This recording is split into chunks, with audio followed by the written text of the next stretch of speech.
पाकिस्तान के पूर्व उच्च आयुक्त अब्दुल बासित के बड़े दावे सामने आए हैं। कहा कि अमित शाह की पीओके बलूचिस्तान पर नजर है। कश्मीर के स्टेटस को बदलने की कोशिश हो रही है।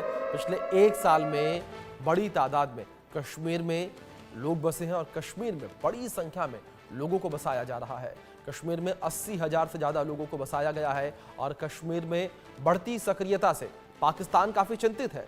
2021 में सिर्फ 150 लोगों को जो है नागरिकता दी गई थी। ये बड़ी खबर जो है निकलकर सामने आ रही है।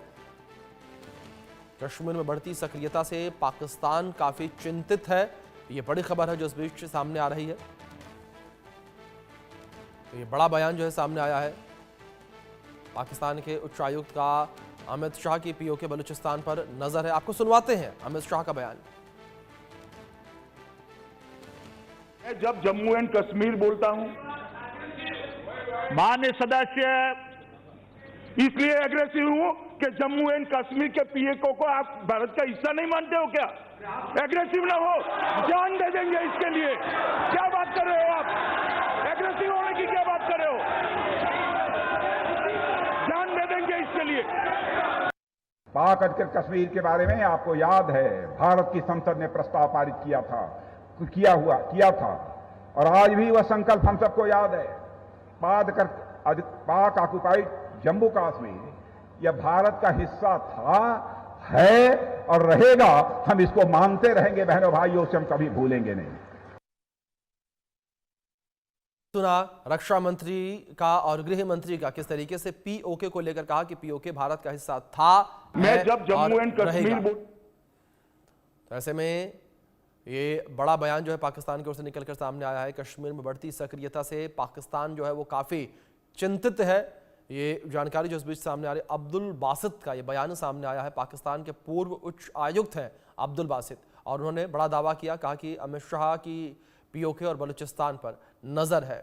कश्मीर के स्टेटस को बदलने की कोशिश यहां पर की जा रही है।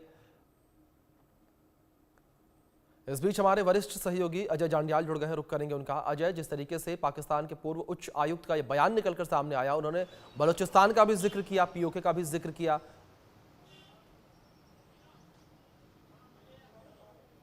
देखिए, बिल्कुल जो जिक्र पाकिस्तान के नेता भी करने लगे हैं उसके पीछे की वजहें हैं। वजह यह है कि किसी भी तरीके से भारत अपनी जो फैसला है, भारत जो कह चुका है उस पर अड़िग है और भारत ऐसा करेगा भी। और इसीलिए शायद पाकिस्तान के नेताओं को चिंताएं सताने लगी हैं और कहने लगे वो, इसलिए इस तरह के बयान अब जो है वो सीधे तौर पर देने लगे हैं। जी अजय, दूसरी ओर जिस तरीके से पीओके को लेकर लगातार पाकिस्तान जो है वो बयान देता रहा है, लेकिन अब जिस तरीके से बलूचिस्तान को लेकर बयानबाजियां देखने को मिल रही हैं, आखिर ऐसी क्या वजह कि बलूचिस्तान को लेकर भी भारत पर आरोप लगाए जा रहे हैं? लगातार ये कहा जा रहा है जो पाकिस्तानी नेता हैं उनके द्वारा भी कि भारत जो है वो बलूचिस्तान पर कब्जा करने की फिराक में है।